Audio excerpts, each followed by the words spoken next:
Bonjour, je suis Maude et tu écoutes l'épisode 11 du podcast S'élever en même temps que son enfant.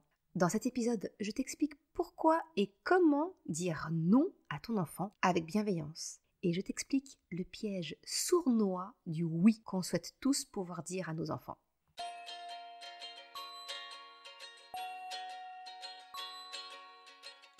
Salut et bienvenue sur le podcast S'élever en même temps que son enfant. Je suis Maude, coach certifiée chez Mercredi, mais surtout maman de 3 enfants. Sur ce podcast, je t'aide à conjuguer la bienveillance avec la réalité de ton quotidien de maman. Utiliser ton choix d'une parentalité bienveillante comme un accélérateur de ton propre développement personnel. T'aider à changer de regard sur les situations que tu vis avec ton enfant pour t'en servir, pour grandir et apprendre sur toi. Bonjour, je suis très contente de te retrouver aujourd'hui pour ce nouvel épisode. Aujourd'hui, j'aimerais t'accompagner pour apprendre à savoir poser un cadre clair et bienveillant avec ton enfant. Savoir lui dire non sans susciter trop de frustration et de colère. Mais je souhaite surtout te faire prendre conscience avant tout d'un piège que tu ne soupçonnes peut-être pas, celui qui apparaît lorsque tu dis oui à ton enfant pour lui faire plaisir. Je vais donc, dans un premier temps, t'ouvrir peut-être les yeux sur le piège sournois du oui. Pourquoi dire non à ton enfant est une bonne chose? Et petit spoiler, ça n'a rien à voir avec le fait de soi-disant lui apprendre la frustration. Non. Et c'est enfin d'apprendre à savoir dire non d'une manière, dirons-nous, diplomatique, en te donnant les 2 éléments clés. Petit disclaimer. Tout ce que je te partage aujourd'hui est valable dans le cadre de la relation avec ton enfant, mais ça l'est également dans n'importe quelle relation que tu peux avoir avec les autres, que ce soit dans ta sphère amoureuse, familiale, professionnelle, sociale, etc. Essaie et tu m'en diras des nouvelles. Double effet Kids Cool garanti. Tu te sentiras mieux dans tes baskets et en plus, la communication avec les autres sera nettement simplifiée. Avant de rentrer dans le vif du sujet, j'aimerais te demander si ce podcast t'est utile et que tu trouves les épisodes intéressants, ce serait de peut-être me laisser une note ou un commentaire par le moyen que tu souhaites, que ce soit en message privé, par mail ou sur la plateforme d'écoute si elle te le permet. Cela me permettra d'améliorer le contenu que je te propose. Un grand merci d'avance. Alors, commençons par le début. Prends conscience que dire oui quand tu penses non, en fait, c'est la source des conflits et des tensions que tu as dans ta famille. Ça peut te paraître un peu tordu, mais réfléchis bien. N'as-tu pas accepté dernièrement un prospectus dans la rue alors que tu voulais l'éviter? N'as-tu pas accepté une invitation chez des amis, chez des collègues, ta belle famille, alors que toi, ce que tu voulais, ce dont tu rêvais, c'était de chiller sous la couette pendant un week-end devant un épisode de ta série préférée et ne pas bouger? N'as-tu pas accepté de lire une histoire supplémentaire lors du rituel du soir à ton enfant, alors que tu n'attends qu'une seule chose, que le rituel du soir soit fini et que tu puisses commencer à avoir un peu de temps pour toi, avoir ta soirée? N'as-tu pas dit à ton ou ta partenaire, à un collègue, un ami, « Non mais vas-y, laisse, je vais le faire », en pensant intérieurement que c'est une énième tâche que tu ajoutes à ta to-do list? Réalise que dans toutes ces situations décrites, ou celles que cela t'a peut-être remémoré, en fait, tu as dit oui alors qu'en réalité, tu ne le voulais pas. Tu as dit oui alors que ton cœur et ta tête te disent non. Mais alors, pour quelle raison est-ce que tu dis oui alors que tu penses non? Alors je dis tu, mais tu es loin d'être la seule. Nous sommes nombreuses et nombreux à fonctionner ainsi. Faire passer l'autre, les besoins de l'autre, les désirs de l'autre avant nous-mêmes. Mais non, tu n'es pas masochiste. Simplement, comme beaucoup, tu es peut-être issu d'une longue lignée sacrificielle. Et je dois dire que la maternité a tendance à nous y pousser un peu plus. Mais comme je le répète tout le temps, on ne peut changer que ce dont nous avons conscience. Alors, la première étape consiste à réaliser et à comprendre pourquoi tu dis oui alors que tu voudrais dire non. En fait, il y a 2 raisons principales. La peur et les croyances. L'une des raisons qui te pousse à dire oui au lieu de refuser, comme tu le souhaites au fond de toi, c'est la peur. La peur de générer un conflit, la peur que ton refus fasse de la peine à ton enfant, la peur que ton enfant ne t'aime plus. Il y a une multitude de peurs qui peuvent expliquer que tu dises oui au lieu d'exprimer ton besoin de refuser. Alors aujourd'hui, je vais me concentrer uniquement sur 3 peurs en particulier. La peur de générer un conflit. Eh bien en fait, si tu refuses à ton enfant de lire une histoire supplémentaire le soir, lors de votre rituel, tu redoutes qu'il se mette en colère, ce qui franchement ne sera vraiment pas propice à pouvoir coucher ton enfant facilement. Alors, tu cèdes pour éviter le conflit. Ton enfant s'ennuie et tourne dans la maison comme un lion en cage, à la recherche de ce qu'il pourrait bien faire pour attirer ton attention, afin que tu t'occupes de lui. Toi, de ton côté, tu as affairé en cuisine, à essayer de préparer le repas le plus rapidement possible, afin de ne pas perdre de temps sur l'organisation de la soirée et que le coucher ne soit pas trop décalé. Quand il te demande un épisode de dessin animé ou une partie de jeu sur la tablette, tu cèdes à sa demande pour ne pas aggraver la situation que tu sens déjà tendue, même si dans le fond, tu voudrais pouvoir éviter les écrans. Il y a 1000 exemples possibles de situations dans la vie d'une maman où nous disons oui par la peur du potentiel conflit qu'un refus pourrait déclencher. Et attention, pas de jugement, ce n'est ni bien ni mal. Simplement, je t'invite à prendre conscience que quelquefois, tu acceptes alors qu'en réalité, tu aurais aimé refuser. Une autre peur que je voudrais aborder avec toi, c'est cette peur qui t'empêche de refuser à ton enfant par la crainte de blesser son amour-propre, de lui faire de la peine. Par exemple, prenons l'exemple de l'anniversaire de ton enfant. Il souhaite inviter des amis à la maison, car c'est une bonne occasion pour lui d'être populaire dans la classe. Alors, il se lâche un peu sur la liste des invités. Et c'est ainsi que tu te retrouves avec 10 enfants de 5 ans, toute une après-midi, car tu n'as pas voulu restreindre ton enfant. L'occasion est trop belle de lui permettre de consolider ses relations, d'être le roi ou la reine de la fête et de la classe le temps d'un après-midi. Même si cela signifie pour toi t'arracher les cheveux de la tête pour organiser les activités et occuper toute la petite troupe. Si ça n'avait tenu qu'à toi 3, 4 copains, c'était largement suffisant, et dans tes capacités pour les occuper et gérer les potentiels débordements. Mais voilà, tu as dit oui à 10 copains au lieu de 4 pour ne pas faire de la peine à ton enfant. Un autre exemple peut être lorsque tu acceptes de jouer avec ton enfant à un jeu que tu n'aimes pas particulièrement, parce que refuser, ferait de la peine à ton enfant. Donc tu prends sur toi, tu acceptes de jouer aux petites voitures, à la dinette, au Lego ou autre, à contre-cœur finalement, juste pour ne pas lui faire de la peine, pour lui faire plaisir. Une autre peur rencontrée, tu peux également accepter une demande de ton enfant par peur de, entre guillemets, perdre son amour en cas de refus. Par exemple, quand ton enfant te demande d'inviter un de ses amis à la maison, tu peux ressentir un peu de peur que ton enfant te voie comme la maman pas cool qui refuse qu'il s'amuse. Alors qu'en réalité, t'es juste fatigué et tu rêves de passer un week-end à la cool sans pression. Mais tu crains alors qu'un refus ne fasse de toi une maman pas sympa aux yeux de ton enfant. Tu peux aussi avoir peur d'être celle qui refuse de jouer avec lui, alors que son père le fait, lui. Tu as peur que ça ne fasse de toi une maman moins aimée, un petit peu la méchante flic du duo parental. Alors tu vas dire oui, te forcer quelque part, pour avoir le sentiment de mériter l'amour de ton enfant. Tu vois, il y a vraiment beaucoup de peurs qui peuvent nous pousser à dire oui, alors que nous voudrions refuser. Mais au-delà des peurs, il y a également les croyances. Alors les croyances, en développement personnel, c'est vraiment tout un système de pensée que nous développons et que nous considérons comme étant notre vérité absolue. Cela peut couvrir des croyances globales qui sont issues de la société.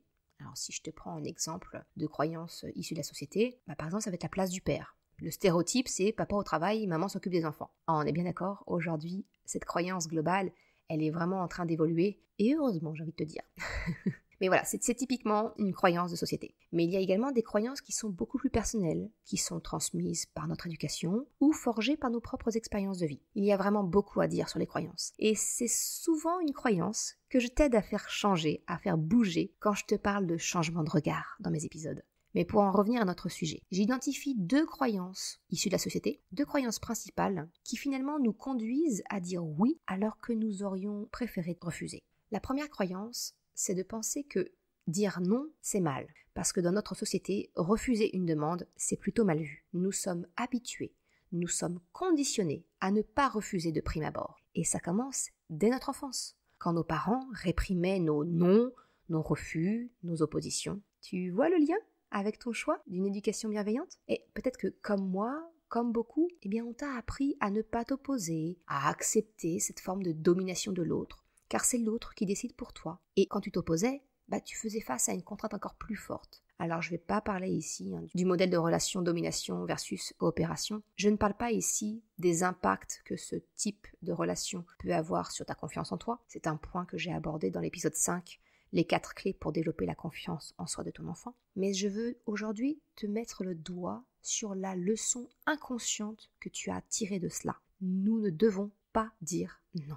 Et le pendant de cette croyance, et qui donc vient la renforcer, c'est qu'au contraire, dire oui, c'est bien vu. Tu es gentil quand tu dis oui. C'est ce à quoi en fait on nous encourage. Tout dans notre société valorise l'action de dire oui, d'accepter. Par exemple, tu es une employée modèle si tu acceptes une charge de travail supplémentaire. Tu es une bonne maman si tu acceptes de participer à la vie de l'école, en devenant parent d'élève, si tu fais un gâteau pour la kermesse. Tu es une bonne voisine si tu acceptes de passer 2 fois par jour chez tes voisins, partis en vacances, pour t'occuper des plantes vertes et du chat. Je vais m'arrêter là parce que vraiment les exemples, c'est sans fin, tu le vois. Accepter une demande de l'autre a toujours été valorisé. Déjà, quand tu étais enfant, tu étais valorisé si tu étais celle qui acceptait de prêter le jouet avec lequel pourtant tu t'amusais bien encore. Tu le vois, là encore, en filigrane, tu as appris inconsciemment que dire oui, c'était bien, mais qu'en plus, faire passer le besoin, le désir de l'autre avant le tien, c'était une bonne chose. Alors,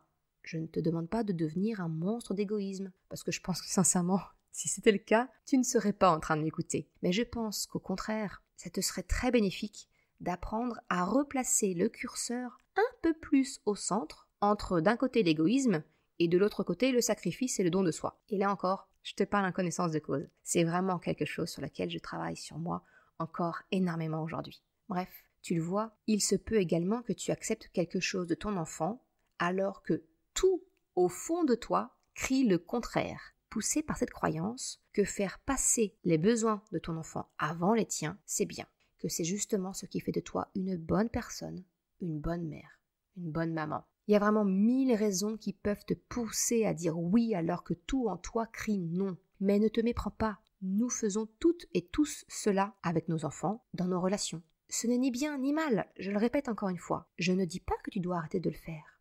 Je te dis juste d'en prendre conscience et de le faire si et seulement si tu le fais en connaissance de cause, sans en faire porter le poids sur l'autre, sur ton enfant. Car oui, quand on pense non et qu'on dit oui, eh bien il y a un prix à payer. Et le risque, sans t'en rendre compte, c'est que ce prix à payer, tu le reportes sur ton enfant. Mais alors, quel est le problème quand tu dis oui alors que tu voudrais refuser? Pourquoi finalement changer cela vu que tout le monde fonctionne ainsi? Eh bien, je vois 3 conséquences négatives à cela qui me poussent à t'encourager à remettre en question cette habitude. Premièrement, quand tu dis oui alors que tu penses non, quelque part, c'est renier tes valeurs et tes besoins. Quand ton cœur pense non à une demande, il réagit par rapport à une de ses valeurs fondamentales, directrices, à un besoin. Une valeur directrice, c'est en fait une valeur de vie qui t'est fondamentale, qui te caractérise et modélise toute ta vie, tes actions, ton identité. Connaître ces valeurs directrices, c'est d'ailleurs une des étapes clés dans le coaching que je propose aux mamans de mon accompagnement individuel. Par exemple, la justice peut être une valeur très importante à tes yeux. Tout ton être réagit face à une injustice. Et sans t'en rendre compte, tout ton comportement s'oriente de façon à répondre à cette valeur. Cela peut se traduire, si tu as plusieurs enfants, à leur accorder le même niveau d'attention, une forme d'équité. Et si tu te retrouves dans une situation où tu ne peux pas assurer cette équité, eh bien, tu ressens comme un profond malaise. Par exemple, lorsque ton aîné te demande une activité particulière, mais que ton second, il est trop jeune, eh bien, quelque part, il se retrouve un petit peu lésé. Par exemple, je ne sais pas, un film que ton grand voudrait voir, mais pour lequel ton plus jeune est trop petit, pouvoir jouer avec ses amis dans le quartier, alors que ton petit dernier, il est trop petit pour être seul dans la rue avec le risque des voitures, tout simplement une balade à poney sur lequel ton grand est en âge de monter dessus, mais ton petit dernier, ça lui fait très envie, mais clairement, il est trop jeune. Voilà, tu vois, il y a plein de situations dans lesquelles où tu peux ressentir ce sentiment d'inconfort. Eh bien, justement, ce sentiment d'inconfort que tu ressens, c'est le signe que ta valeur de justice est malmenée. Alors, je te parle de la valeur de justice parce que je la connais bien. C'est une valeur très haute chez moi et elle met souvent mes émotions à rude épreuve. Mais c'est vraiment valable pour n'importe laquelle de tes valeurs. Le respect, la bienveillance, la tradition, la sécurité, il y a plein de valeurs possibles. Mais dès lors que ta valeur est malmenée, dès lors que quelque chose va à l'encontre, eh bien, tu peux ressentir un profond inconfort, un malaise, et cela peut même aller jusqu'à la colère. De la même façon, un besoin qui est non satisfait chez toi, parce que tu as accepté quelque chose qui entre en contradiction avec ton besoin, eh bien, va générer au mieux de l'inconfort, au pire des vives émotions comme la colère. Par exemple, cas tout à fait classique, quand tes enfants te sollicitent en mode non-stop, alors que toi, tu rêves de te poser seul quelque part et d'avoir suffisamment d'espace mental pour pouvoir réfléchir un tout petit peu pour toi. Sans devoir jouer les arbitres, sans devoir être la détective pour retrouver le jouet ou le doudou perdu, sans être la serveuse qui remplit un verre d'eau parce qu'il a soif. Ok, tu réponds aux besoins de ton enfant parce que tu sais qu'il est petit et qu'il a besoin de toi. Mais franchement, parfois, tu le fais au détriment de ton propre besoin de repos mental. Et quand tu acceptes les demandes en nageant à contre-courant de tes propres besoins, eh bien la cocotte minute, elle finit par exploser pour une broutille.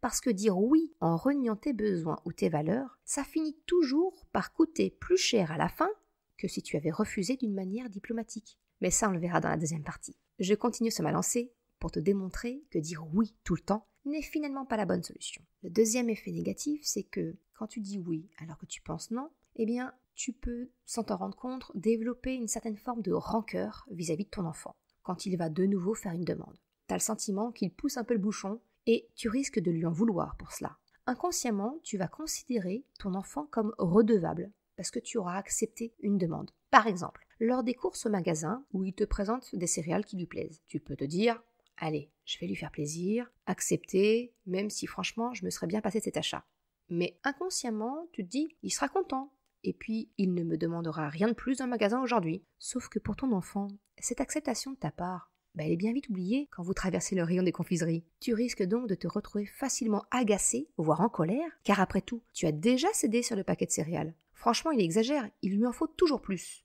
Tu comprends ? Quand tu dis oui, alors que tu aurais souhaité refuser, eh bien tu as le sentiment, quelque part, d'acheter la paix avec ton enfant, d'acheter sa satisfaction en lui donnant ce qu'il veut, même si cela ne te convient pas complètement. Mais comme tu le fais pour lui faire plaisir, inconsciemment, tu nourris la pensée qu'il te doit bien une certaine forme de tranquillité, d'obéissance. Alors même si franchement, je suis pas fan du tout de ce mot, mais tu vois l'idée. Alors, quand il revient à la charge avec une nouvelle demande, eh bien, ton inconscient, lui, il fait le lien avec la première demande acceptée à contre-cœur. Il additionne et explose parce que franchement, la coupe est pleine. Tu le vois donc. Le troisième effet négatif de dire oui quand tu penses non, c'est que cela crée des situations de malentendus avec ton enfant, des non-dits, des attentes disproportionnées. D'un côté, toi, tu considères que tu as déjà fait un effort, et de l'autre, ton enfant, il n'a absolument aucune conscience que sa demande, que tu as acceptée, allait à l'encontre de tes envies et de ton besoin. Il n'a aucune conscience que cela t'a coûté en quelque sorte. Finalement, les non-dits, qui sont tes besoins ou tes valeurs non exprimées ou refoulées quand tu as dit oui, eh bien tout ça, ça aboutit à des tensions et des disputes. Si, tu sais, toutes ces petites phrases que nous disons ou pensons tous en tant que parents. Et c'est comme ça que tu me remercies. Franchement, après tout ce que j'ai fait pour toi, tu vois, ces deux petites phrases très stéréotypées, eh bien, elles caractérisent vraiment que, finalement, quand on dit oui alors que l'on pense non, nous faisons payer, sans nous en rendre compte, à nos enfants, le fait d'avoir nous-mêmes décidé de renier nos valeurs et nos besoins. Franchement, c'est normal que nos enfants ne comprennent pas la situation et ne retiennent pas la leçon. Ils n'ont aucune idée de ce qui s'est joué au moment où le paquet de céréales a intégré le caddie. J'espère qu'avec ces exemples et ces explications, il t'est un peu plus clair qu'accepter les demandes de ton enfant, même si cela est parfois plus facile, c'est finalement pas toujours le choix le plus judicieux sur le long terme. Et qu'au contraire, oser dire non peut être une bonne chose pour ton enfant, mais pour toi aussi. Dire non peut être bénéfique pour ton enfant. La première raison, c'est que déjà, tu fixes un cadre et des limites.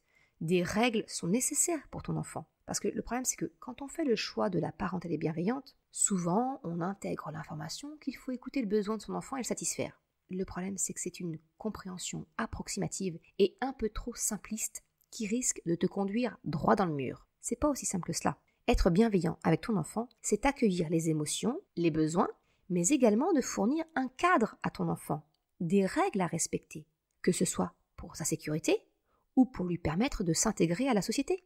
Sans cadre, sans limite, ce n'est pas de la bienveillance. C'est une forme de laxisme qui peut être tout aussi négatif pour ton enfant qu'une parentalité autoritaire. Personnellement, je vois vraiment la bienveillance comme le juste milieu entre ces deux extrêmes que sont l'autorité et le laxisme. C'est ce que je t'avais partagé dans un de mes articles, Pourquoi choisir la parentalité consciente. Le deuxième effet bénéfique pour ton enfant quand tu lui dis non, c'est que tu lui apprends à s'écouter. Tu lui donnes l'autorisation de dire non à lui aussi. En disant non à ton enfant, tu romps cette croyance héritée de génération en génération par laquelle dire non c'est mal. Tu montres par l'exemple à ton enfant que dire non à l'autre, c'est se dire oui à soi, à ses besoins, à ses valeurs. Ce n'est pas être égoïste, c'est prendre soin de soi et considérer que sa personne a tout autant de valeur et d'importance que les autres. Alors, tu as peut-être la crainte que de procéder ainsi, ton enfant ne devienne un monstre d'égoïsme. Mais je te rassure, cela ne sera pas le cas, parce qu'à côté de cela, tu l'accompagnes dans ses émotions, tu développes son empathie, et sincèrement, regarde autour de toi. Aucune personne douée d'empathie ne devient un monstre d'égoïsme. Par contre, l'inverse est bien trop souvent rencontré, et tu es peut-être même membre de cette catégorie. Ces personnes solidaires, qui sont dévouées aux autres, qui se sacrifient pour les autres, 100% de ces personnes sont dotées d'empathie justement. Alors, aujourd'hui, je t'encourage juste à montrer à ton enfant que l'on peut prendre soin des autres tout en prenant soin de soi. Si cette notion de relation de coopération t'est tout aussi chère qu'à moi, celle dont je t'ai parlé dans l'épisode 2 du podcast, tu comprendras que tu as tout à gagner, et ton enfant aussi, à replacer le curseur au milieu entre les extrêmes, se sacrifier pour les autres ou être égoïste. C'est sortir du schéma où l'autre est important et toi, tu dois t'effacer, t'oublier. C'est au contraire entrer dans un nouveau type de relation où toi et l'autre êtes tout aussi importants l'un que l'autre. De la même façon que la relation de coopération est basée sur un modèle gagnant-gagnant, en opposition au modèle de la domination où il y a un gagnant et un perdant, je t'encourage, en refusant à ton enfant, à entrer dans une relation où chaque personne est tout aussi importante l'une que l'autre. Il n'y a pas de besoin de l'un qui prédomine sur le besoin de l'autre. Ça ne te rappelle pas la définition du compromis dont je te parle constamment ? En conclusion, dire non à ton enfant, c'est lui apprendre inconsciemment qu'il a le droit de refuser et que ses besoins sont tout aussi importants que ceux des autres. C'est l'encourager à les communiquer et rechercher le compromis. Alors oui, forcément, un enfant qui refuse, qui dit non, qui cherche le compromis, cela peut être déstabilisant pour les adultes qu'il côtoie. Je t'en ai parlé dans l'épisode 9 concernant la fausse croyance, comme quoi les enfants élevés dans la bienveillance respecteraient moins les règles que les autres. Mais en fait, c'est au contraire une vraie chance que d'apprendre à ton enfant qu'il a le droit de dire non, et ainsi briser la chaîne des générations qui se sacrifient pour les autres. Le troisième bénéfice, quand tu dis non, c'est que tu deviens un modèle pour ton enfant, comment construire ses futures relations, comment savoir dire non avec diplomatie. Parce que l'enfant, il apprend par mimétisme. C'est en te voyant faire qu'il saura comment dire non, comment refuser en expliquant son besoin, en recherchant le compromis. Ce ne sont pas du tout les longs discours moralisateurs qui apprennent la vie en société à nos enfants. C'est de nous voir, nous, les parents, les adultes, faire. Tu apprends à ton enfant par ton comportement, par tes réactions. Alors je crois que si tu m'as suivi jusqu'ici, il t'est assez facile de comprendre que lorsque tu dis non à ton enfant, en réalité, tu te dis oui à toi et que donc c'est aussi bénéfique pour toi. Tu es donc en phase avec tes valeurs profondes, avec tes besoins. Tous tes voyants sont au vert. Tu te sens aligné entre ce que tu fais, ce que tu penses, ce que tu es. C'est tout bénef. Alors si tu souhaites aller un peu plus en profondeur sur cette notion de se sentir aligné, je te recommande vivement l'épisode 10 du podcast qui concerne la culpabilité maternelle. J'en parle un peu plus en détail. Alors c'est bien gentil, tu es peut-être maintenant convaincu qu'il te faut peut-être dire non un peu plus souvent, ou du moins, quand tu dis oui, le faire en pleine conscience de ce que cela implique, sans reporter le prix sur l'autre. Mais concrètement, comment faire ? Alors si tu m'as suivi jusque-là, et je t'en remercie, tu as sans doute vu le parallèle avec les émotions et les besoins. La clé pour un non dit avec diplomatie, réside dans l'expression du besoin et la recherche du compromis. Toujours et encore le compromis. Pour pouvoir expliquer ton refus et qu'il ne soit pas jugé comme arbitraire, injuste, le meilleur moyen c'est de parler de toi, de tes besoins, de tes valeurs, ce qui motive ton refus. D'une part, parce que la compréhension de ce qui motive ton refus permettra de mieux l'accepter, parce qu'effectivement, une réponse est toujours plus facilement acceptée si elle est justifiée, expliquée, au lieu d'un lapidaire et arbitraire « non ». Il y a une expérience psychologique que je te partage qui a démontré qu'une décision, elle est vraiment plus facilement acceptée dès lors qu'elle est expliquée. Dans cette expérience, il s'agissait en fait de personnes qui faisaient la queue à une photocopieuse. Et une personne demandait alors à doubler pour passer immédiatement. Ne pas patienter, ne pas faire la queue. Dans le premier cas, la personne demandait simplement à passer devant. Et 60% des personnes ont accepté de la laisser passer. Dans la deuxième expérience, cette même personne demandait de les doubler pour passer immédiatement en ajoutant une petite justification. « J'ai 5 photocopies à faire, puis-je passer devant vous car je suis pressée ?» Et bien là, 94% des personnes ont accepté. Et ce qui est intéressant, c'est que dans le troisième cas, la justification apportée n'avait pas de réelle valeur. Parce que la justification, c'était « j'ai 5 photocopies à faire, puis-je passer devant vous car j'ai des photocopies à faire ?» Eh bien, 93% des personnes ont accepté. Tu le vois, une explication permet de faire accepter plus facilement les choses. Je pense que cela aide à faire accepter le refus, car en parlant de tes valeurs, de tes émotions, de tes besoins, eh bien, tu fais appel à l'empathie de ton enfant ou de l'autre d'une façon générale. Parler de soi, de ses besoins, eh bien, c'est l'essence même de la communication dite non violente. C'est ce dont je te parle dans l'épisode 10 sur la culpabilité maternelle, mais je t'en parle également dans mon bonus gratuit que tu peux télécharger, la boussole des émotions. Tu trouveras le lien en description. La deuxième étape, eh bien, c'est de trouver ce fameux compromis. Dès lors que tu as exprimé ton besoin, pourquoi tu dis non, ne laisse pas pour autant ton enfant devant une porte close. La recherche du compromis, c'est écouter ton besoin, mais c'est également celui de l'autre en face de toi. Demande à ton enfant ce qui pourrait lui convenir. Qu'est-ce qui motivait sa demande? Quel est son but derrière? Quel est son besoin? Rechercher un compromis, c'est trouver le juste milieu pour les deux parties. Et comme en géométrie, tu peux trouver le milieu que si tu connais les deux extrémités. Tu as donné ton explication, c'est ton extrémité, demande à ton enfant d'expliquer la sienne. À partir de là, vous pourrez trouver un terrain d'entente qui conviendra à tout le monde. Et le secret ultime de dire non à ton enfant avec diplomatie, c'est finalement en lui disant quelque part oui. Alors je m'explique. Quand tu refuses la demande de ton enfant, termine ton refus en évoquant dans quel cas tu accepterais. Par exemple, non, tu restes à mes côtés sur le parking, mais dès que nous sommes dans le parc, où tu seras en sécurité vis-à-vis des voitures, oui, tu pourras courir et t'éloigner. Tu comprends? L'astuce, c'est bien de refuser, mais de laisser la porte ouverte. Ton enfant ne se retrouve pas devant une porte de prison. Sa demande, son souhait, il a de l'espoir. Alors pour terminer cet épisode, je vais te partager quelques exemples afin de rendre le concept quand même un peu plus concret. Dans cette dernière partie, je vais reprendre les exemples utilisés tout au long de l'épisode et te proposer une alternative qui refuse la demande mais trouve un compromis afin de rendre moins théorique ce que je t'ai partagé jusqu'ici. Allez, reprenons cette histoire du paquet de céréales. Le contexte, tu fais les courses avec ton enfant qui te demande un paquet de céréales. Tu n'avais pas franchement prévu ça et t'es pas spécialement fan de ce type de céréales vraiment bourré de sucre, entre guillemets. Tu as deux options. Dire oui à contre-cœur, pensant lui faire plaisir, et mentalement cocher la case « je cède à sa demande », il n'y en aura pas d'autre. Mais maintenant, tu sais que c'est illusoire, et surtout que ton enfant ne le perçoit pas ainsi. Il n'a pas conscience de ce qui se joue. Donc, si tu décides de dire oui, fais-le en pleine conscience, sans faire peser le poids de la conséquence sur ton enfant.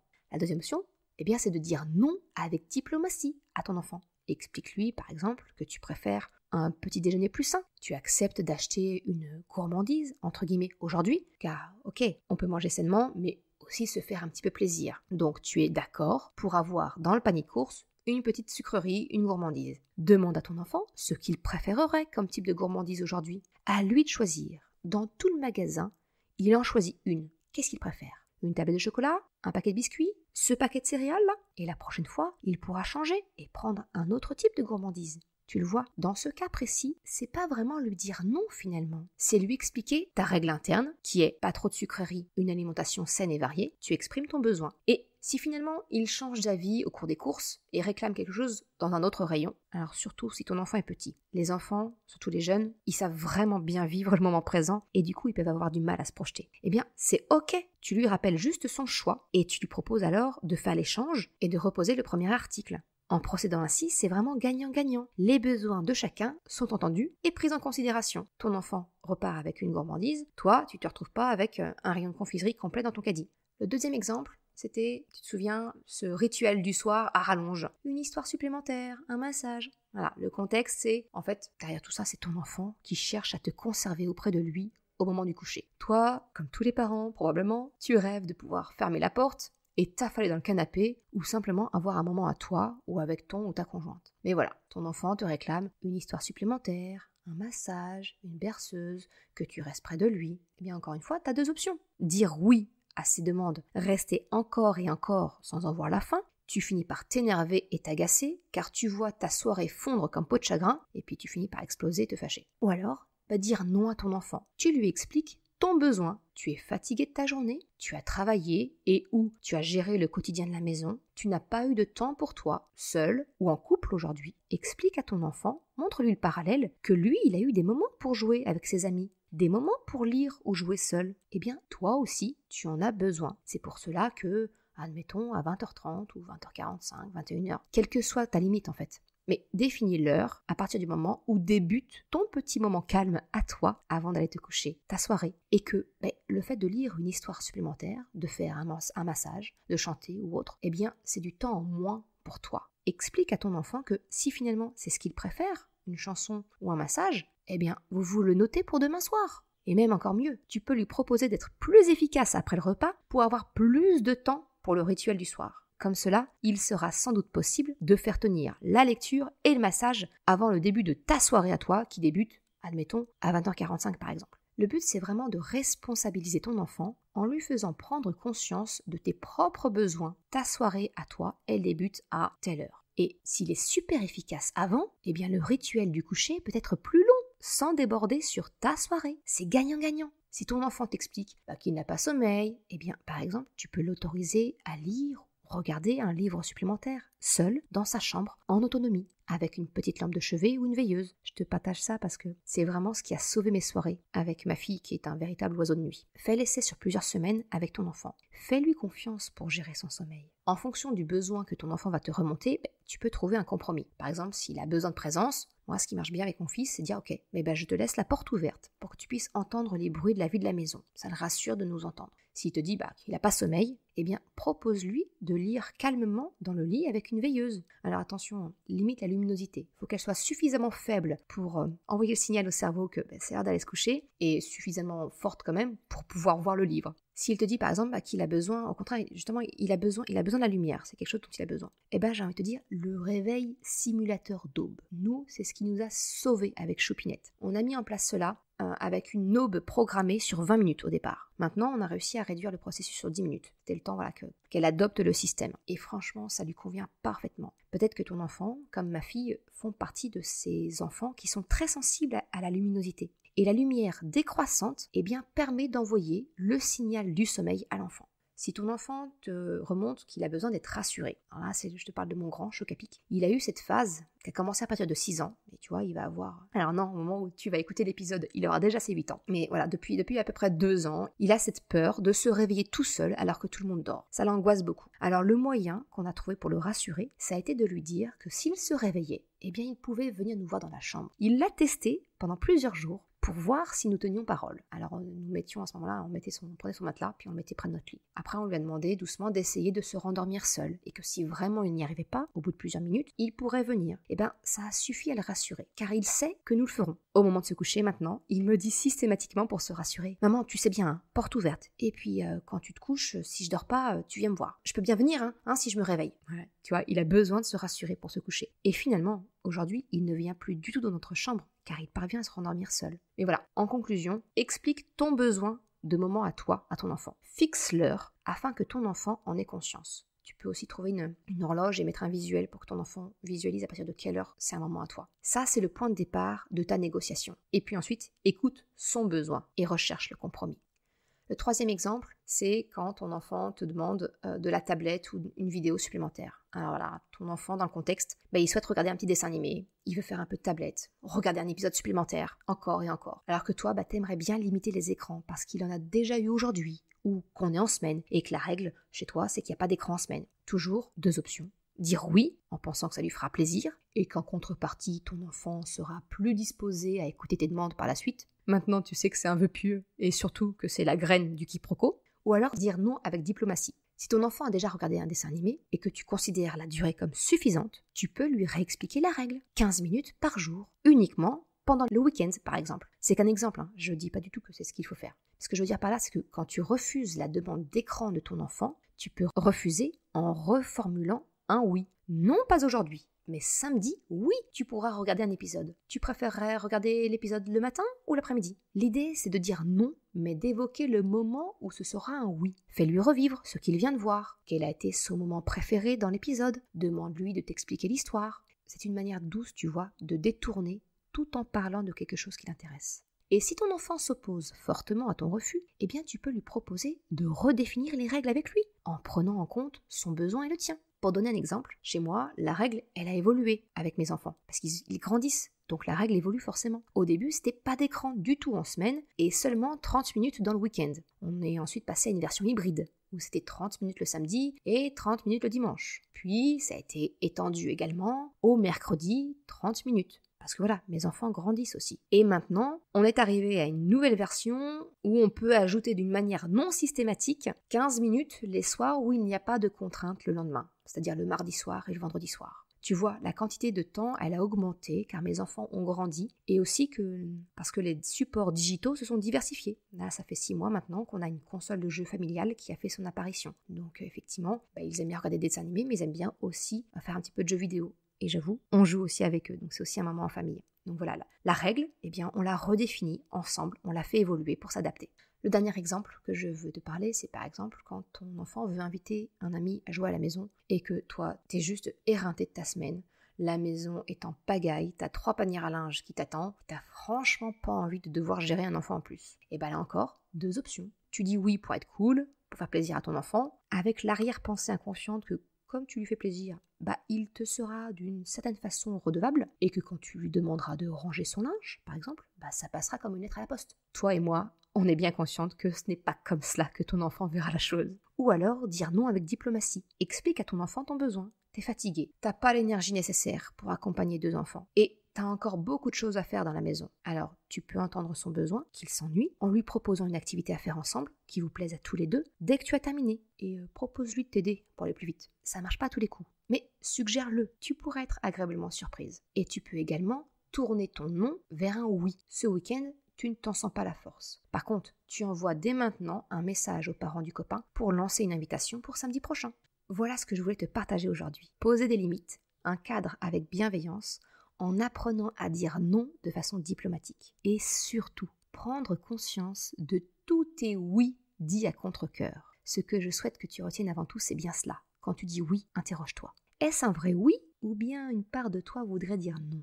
Car tu connais maintenant le prix inconscient qu'a un oui dit à contre-cœur. Le prix à payer pour toi et le prix que tu fais payer à l'autre, à ton enfant.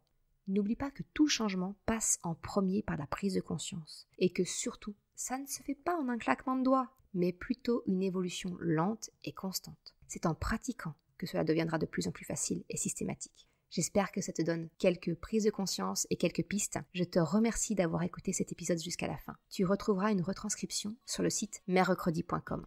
Si tu as aimé cet épisode, s'il t'a été utile, je t'invite à le partager, à en parler autour de toi, ou si le cœur t'en dit, de me laisser une note 5 étoiles sur Apple Podcast.